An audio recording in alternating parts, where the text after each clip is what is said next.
Hi, this is Phil Hartman with PH Fabrication and Horton Race Cars. Just wanted to give you guys a weekly shop update. Hope everyone's doing well. So it's been a few weeks since I've done a shop update, and I do apologize for that. It's just been a busy few weeks in the shop. So you can see we made some progress on this 55 Chevy Gasser. We've got a funny car style cage going in, along with the getting the roll bar put in. Now the cage is turning out really pretty nice, and looking forward to getting it finished up.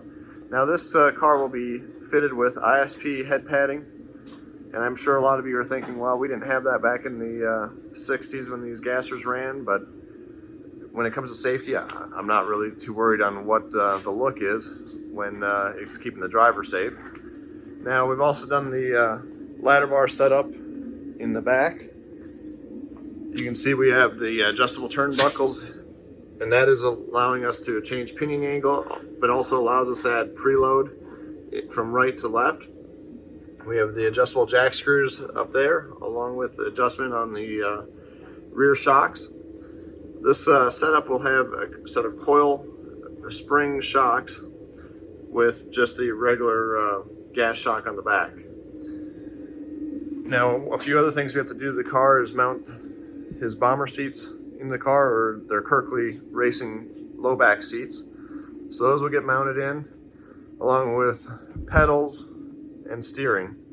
So we still have quite a bit to do on this car, but things are definitely coming together really nicely, and looking forward to seeing it on the track. Now over here we got the Ford Falcon Wagon. So this has been a pretty decent sized project to have in the shop. A lot of little miscellaneous things. You can see we've got the aluminum core support we putting on the tow hooks down below. These are just a little bit more modern style tow hooks. A lot of BMWs use them. There's also a front splitter we're putting on the car. Actually, two different style splitters. One for when he's at the track, and one for when he's cruising around town. They're just different heights. We also finished up the side skirts, all out of aluminum. This way he can unbolt them, do the body work, and then bolt them back on. Also, back here we've been able to, we'll call these aluminum tubs. All it is giving him extra storage, kind of extra concealed storage back here. Now I didn't peel any of the plastic wrapper off them just to keep them nice. I know he's gonna probably have them upholstered, so I'll let him peel the wrapper off. We're also gonna do a set of removable door bars. Now they won't be swing outs, but this whole cage is made to be removed, and he wants a set of door bars that'll follow the seat profile. Now it's more for show. None of it is NHRA approved, but when it's a customer like this, he just wants it to look the part, which is not a bad thing.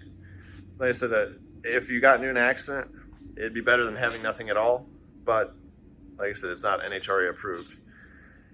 You can also see we finished up the dash, or the center console, with the radio mount. So looking forward to getting this car finished up and back to the customer. We're also working on the hood, and we're going to add a aluminum inner panel just to add some decorative to underneath the hood. Now you can also see we got the other 55 Chevy Gasser back in the shop. So we're having a few issues with the front end. I'm not gonna lie, it's just giving the customer a death wobble from first to second. So we've got it back in the shop. We're gonna try to figure out what the problem is there. Most of the time, I don't personally take out people's cars. Actually, I never take out a person's car from the shop and test drive it anywhere. One, it's just liability, and two, if all of a sudden something goes wrong, then I'm liable for it. So the customer took it out, he test drove it. He's got a little bit of a wobble in the front, and so we're gonna see if we can get to the bottom of it. If we can't figure out what's going on with this front end, then we're gonna swap it over to a brand new front end that is set up just for a gasser. This car, the front end's been through quite a few different people, and a lot of different parts are put on it. So we just want to make sure we can figure out what the problem is and get to the bottom of it. So hopefully get this car in and out fairly fast and back to the customer with no problem. Over here in the far bay, we've got another land speed car. Now, we didn't have to build this one from scratch, so that's a little bit nicer.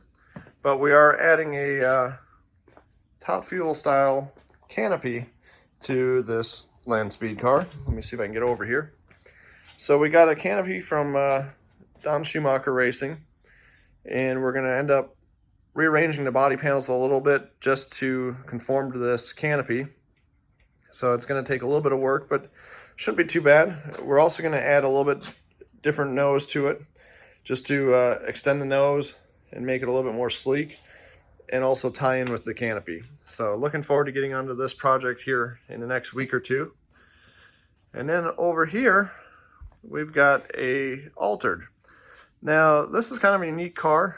J. Ed Horton built this car in 1986, and the chassis is still in pretty good shape. Like I said, we got a few updates to do, but all in all, we're just got the car in here to set it back up on the jig, make sure everything's straight, and then we have to add a set of helmet bars, do a little bit of repair, and a few updates that the customer wants. So hopefully get this into the shop probably next week and get started on it. Well, that is it for my weekly shop update.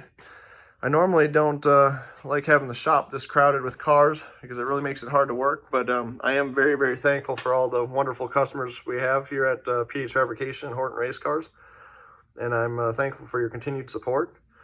I also want to say thank you to Bailey Industrial and SRI Performance for your continued support of the shop, and I hope you guys all have a great week, and I'll talk to you all shortly. If you have any questions, please feel free to reach out on the YouTube or Facebook or Instagram, and be glad to get back to you.